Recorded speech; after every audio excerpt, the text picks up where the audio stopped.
vous l'avez vécu en direct sur RMC, la victoire de Rennes face à Monaco.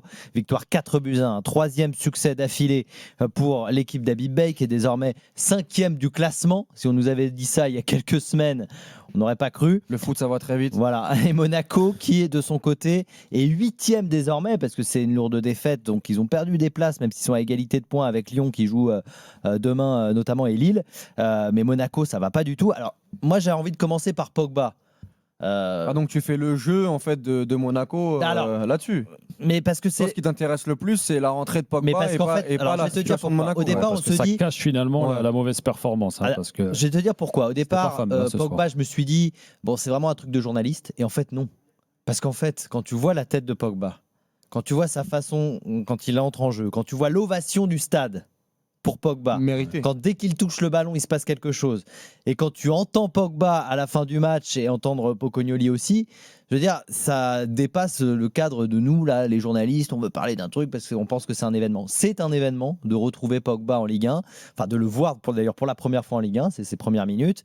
C'est un événement de le revoir jouer au foot 2 ans et demi après. Alors c'est sûr que ça, bien sûr, ça ne cache pas le marasme dans lequel est Monaco, et on va pouvoir en parler. C'était des très très belles images. Pogba a fait une belle entrée. À chaque fois qu'il a touché le ballon, il les a bonifiés. L'ovation du Roazhon Park était très très belle. Il y a eu des très beaux mots d'Habib Beye, des très beaux mots de la part de Pocognoli. Donc c'est une bonne chose, c'est une très très bonne chose. Ça reste une légende du football français, avec tout ce qu'il a fait avec l'équipe de France. Donc c'était un beau clin d'œil. Maintenant, moi j'aimerais quand même m'attarder sur Monaco. Juste avant, sur ce qui s'est passé sur le match. On va écouter Paul Pogba, parce qu'il a été interrogé en zone mixte par Xavier Grimaud, et on lui demande est-ce qu'il a craint un moment de ne pas revenir. Voilà sa réponse. Moi je suis un challenger, et pour moi le foot il n'est pas fini. Donc on travaille, on a travaillé, on a attendu plus de 2 ans pour revenir. Aujourd'hui ça a été fait, Dieu merci. Non, on va continuer à travailler pour aller chercher les autres objectifs. Tu as des moments où le diable il parle, il essaye de parler dans ta tête pour dire c'est fini. Mais un bon Dieu, moi je crois en moi, je crois aussi en mes qualités, et comme je sais que j'avais rien fait, c'était pas de ma faute, donc il y avait toujours espoir, et j'ai toujours gardé espoir, quoi.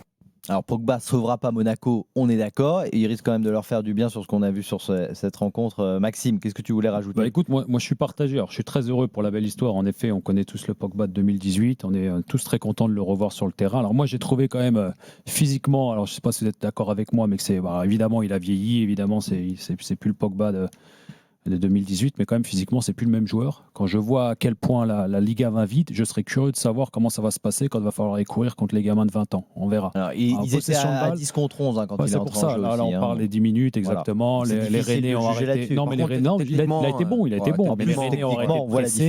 Les Rennais ont arrêté de presser en possession de balle. Pogba, c'est ce qui fait le mieux au monde. Moi, je parle sur un gros match. C'est pour ça que le timing de le faire rentrer aujourd'hui, je suis pas sûr que c'était vraiment utile. Alors après, je pense qu'ils vont au PSG, c'est possible. Alors, c'est pas fausse mercredi en Ligue des Champions, et ensuite Monaco PSG. Et PSG sans Zakaria. Sans Zakaria suspendu. Donc il risque de prendre 2-3 matchs. Donc finalement, c'était peut-être le bon moment de le faire rentrer, d'autant plus que, comme je l'ai dit dans mes 3 points, mais ça a permis un petit peu de cacher la performance de Monaco, qui, malgré une première mi-temps qui a quand même été agréable du côté de Monaco, même s'ils ont pas marqué. En tout cas, je trouve qu'ils ont été corrects. C'est la deuxième mi-temps qu'ils ont complètement lâché. Le retour de Pogba, voilà, je mets en pointillé. J'attends de voir ce que ça va donner, et j'attends de voir après quelques matchs si l'engouement qu'il y a autour du joueur va pas au contraire s'inverser. En tout cas, on est content. Mais pour revenir sur Monaco, je suis d'accord avec Maxime. Moi, sur la première mi-temps, ils méritent autre chose que le 1-0, parce que je les ai trouvés meilleurs sur pas mal de séquences par rapport à Rennes. Brice Samba n'a pas fait grand-chose. Oui, non, mais attention, il y a Fati qu'on a deux, notamment une qui passe au-dessus. Je trouve que globalement, Rennes a subi, on va dire sur 15-20 minutes de la première mi-temps, même si, attention, elle est dure à analyser cette première mi-temps, parce qu'après l'ouverture du score d'Aïd Boudlal, tu as une grosse occasion de Madi Camara, tu as celle de Brel Mbolo aussi qui... Il y a Le Paul aussi en première celle de Le Paul, c'est pas celle d'Embolo, mais qui peut faire 2-0. Voilà. Mais j'ai trouvé quand même que dans l'expression collective, Monaco a fait une vraie belle mi-temps. Sachant que Rennes, marque sur un peu contre le cours du jeu. Le cours du on est jeu à ce d'accord, moment-là. Sur un temps fort de Monaco. Ils subissent, ils sont plutôt en bloc bas à ce moment-là. Et c'est le changement de rythme d'Aïd Boudlal qui, encore une fois, a fait une très grosse performance et qui est sur une très bonne dynamique. Le Marocain, ami marocain, regardez vraiment Aïd Boudlal parce que je ne serais pas surpris qu'il débute certains matchs de la Coupe d'Afrique des Nations dans les prochaines semaines. Parce que ce joueur-là, il a tout. L'intelligence, le dépassement de fonction, le côté athlétique, la qualité technique. Et c'est lui qui fait le premier but. Parce que même s'il a de la réussite sur la finition, c'est lui qui fait le décalage, le dépassement de fonction. Et à ce moment-là, Rennes n'est pas dans un moment incroyable. Par contre, et c'est là où on voit que pour Rennes, ça tourne un petit peu dans la dynamique. C'est que derrière, ils ont réussi à aller chercher ces momentum de rencontre. Et en deuxième mi-temps, par contre, du côté de Monaco, là, après le deuxième but, ça a totalement sombré. Il n'y a plus rien. Les lumières éteintes, rideau.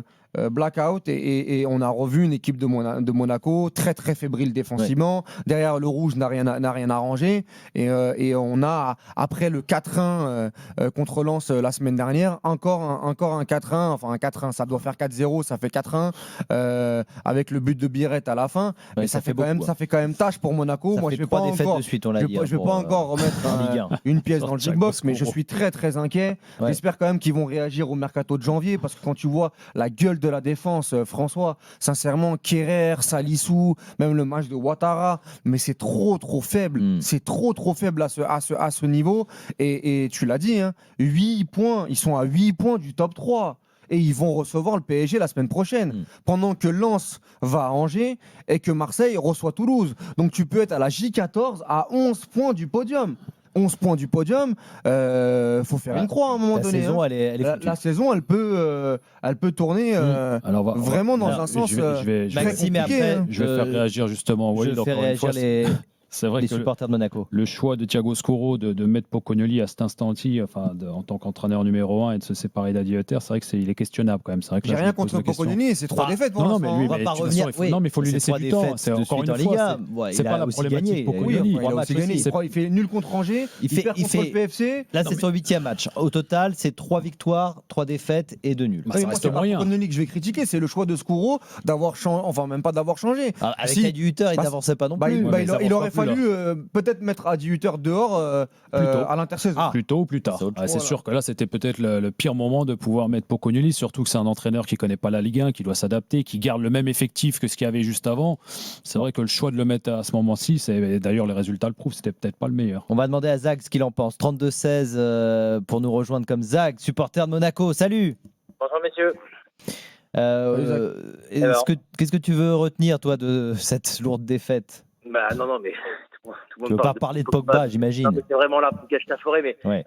En détricotant tout, on regarde les derniers matchs effectivement de Monaco, on voit qu'il n'y a rien, il n'y a pas grand-chose, et que Walid, comme il disait, qu'effectivement la défense est à la rue, mais on laisse du temps de jeu et du crédit à Kerrer et à Salissou, parce qu'on n'a pas tellement le choix, et quand on commence à avoir le choix, on les garde quand même, et enfin tu vois, un Zakaria qui a déjà joué derrière, il aurait été beaucoup plus intéressant. Non, mais laisse-le au milieu, parce que dans la possession de balle, c'est quand même le seul qui est en mesure de pouvoir justement prendre le jeu à son compte. Il fait d'ailleurs une bonne première mi-temps jusqu'à son carton rouge. Tu mets Camara devant, tu vois, je sais que la doublette au milieu de terrain elle est très efficace. Ouais. Mais, on a déjà essayé. Camara, il est rentré en jeu. Camara. Le petit Koulibaly, il est pas mauvais ce petit Koulibaly. Ouais, mais de là à ce qu'il soit régulièrement bon, c'est compliqué à son âge. Mais là où tu as raison, c'est Kerrer, c'est inexplicable, quoi. Mais sincèrement, c'est. Non, mais la semaine dernière, avant la trêve contre Lens, mais déjà, il te fait des relances meurtrières. Il assassine l'équipe avec des errements défensifs. Il faut rappeler qu'il était capitaine l'année dernière, quoi. Il est capitaine l'année dernière, vice-capitaine derrière Kerrer. Et le mec, encore une fois, ce soir, la deuxième mi-temps qu'il te fait, c'est waouh, mais c'est cataclysmique. Et on va revenir justement sur ça. On en avait discuté, Walid. Moi, je me souviens avoir mis en avant les anciens. Alors, les anciens, qu'est-ce que c'est, les anciens dans le football? Mais dans une Ligue 1 qui va si vite, Kerrer, aujourd'hui, il est dépassé physiquement. Il a vraiment du mal. Il a 36 ans, quoi. Non, je sais, mais bon, quand tu vois qu'aujourd'hui, les gamins de 20 ans, tu as vu à l'allure qu'ils vont, tu as vu la vitesse qu'il y a. Là, tu parlais de la défense centrale des Rennais. Les mecs, ils vont à 2000 à l'heure. Ils ont 20 ans, ils sont en mesure de pouvoir se retourner, ils sont grands physiquement. Et c'est la problématique de Monaco aujourd'hui et de Kerrer, c'est que Kerrer, le temps qu'il se retourne, l'attaquant est déjà parti. Alors, je veux bien qu'on parle de la défense, Zach, mais bon, il n'y a pas que ça. Le problème est plus profond quand on regarde aussi le match d'Akliouche. Akliouche, il donne le ballon pour Fati et puis après plus rien. Fati, qui était une des recrues. Alors, peut-être qu'on en attendait trop, hein, mais quand même. Fati, c'est pas le pire sur la première mi-temps, mais c'est vrai que c'est pas dingue, quoi. Voilà. Moi, il est Nikina, Birette, on voit quelque chose de Nikina, hormis son entrée contre Auxerre. On va laisser parler Zach, vas-y. Ils n'arrêtent pas de se faire des signes pour se dire, bah là, ici, là. On sent que les gars, ils ont de la qualité, mais qui se trouvent pas, en fait. Et parce qu'ils n'ont pas assez de temps de jeu, de temps de préparation, parce que ça change tout le temps, parce qu'à un moment, on file les clés du camion à Akliouche, qui est plus au milieu de terrain, puis à un moment, Akliouche, on met un peu plus offensif, et on met Fati pour distribuer les ballons. Très bien, Fati pour distribuer les ballons. Mais on n'a jamais 2 matchs avec les mêmes schémas de jeu. Ou alors dans ce cas-là, on pisse que les clés du camion à Akliouche exclusivement et c'est un peu lèche de faire toujours 90 minutes où c'est Akliouche qui doit tout gérer. Et puis un coup c'est Nikina qui est devant, un coup c'est Pirette, un coup c'est Balogun. Voilà, Balogun était suspendu, donc il a tenté Nikina et ça Akliouche, malgré toute la sympathie que j'ai et la bienveillance sur le joueur, c'est très décevant cette saison. Et c'est la raison. Très, très décevant. Et c'est la raison aussi pour laquelle on disait que le timing d'avoir décidé de mettre Pocognoli en place en tant que numéro 1 est mauvais, parce que justement tu lui laisses très peu de temps pour pouvoir préparer son équipe. On sent que dans toutes ses compositions d'équipe, il est à la recherche toujours de trouver le 11 titulaire, et forcément ça crée un déséquilibre parce que tu n'as pas d'automatisme, tu as des nouveaux joueurs qui s'installent chaque semaine à des postes différents, et ça crée des performances comme celle-ci ce soir. Mais tu le disais tout à l'heure, ça fait 6 mois que Skouro, en fait, il fait n'importe quoi, il met pas l'équipe dans de bonnes dispositions, que ce soit dans la gestion du cas Hutter, dans la gestion de Pocognoli, dans le fait, on a recruté Pogba, on en a passé beaucoup de temps sur Pogba, alors qu'on n'avait toujours pas de gardien et qu'on n'avait toujours pas renouvelé la défense. Et qu'est-ce qu'on a fait en défense? On a vendu Singo, tu vois. Ouais. Dans le cas d'un prototype de défenseur plus contemporain, qui a besoin d'aller au duel, qui est capable de courir aussi, c'était ce qu'il fallait garder. Oui. Vous avez laissé partir le meilleur, sans doute, défenseur de l'année dernière. Zach, on va te remercier en tout cas. Merci beaucoup d'être passé. Parce que j'aimerais qu'on parle aussi du Stade Rennais quand même. Mais de toute façon, Skouro, François, à chaque fois, il explique aux gens que en interne, le podium. Là, il va nous expliquer pour le podium comment il va y arriver. Oui. Là, ça va être compliqué. Avant, quand on était exigeant avec Monaco, il disait non, mais le podium. Le podium, allez. Ça va être un des enjeux pour la semaine prochaine de l'AS Monaco. Vous m'avez énervé, Walid. Là. Non, le Stade Rennais, on va en parler avec Alex quand même et avec vous aussi, Walid et Maxime, parce que le Stade Rennais, ça y est, c'est reparti. 3 victoires d'affilée. Rennes est 5e, à 1 point des Strasbourgeois, les 4e. Salut Alex. Salut tout le monde, vous allez bien? Ça va bien. T'étais au stade? Ouais, j'étais au stade. Tu as applaudi Paul Pogba, toi. Tu fais partie aussi de ces gens qui ont applaudi Paul Pogba.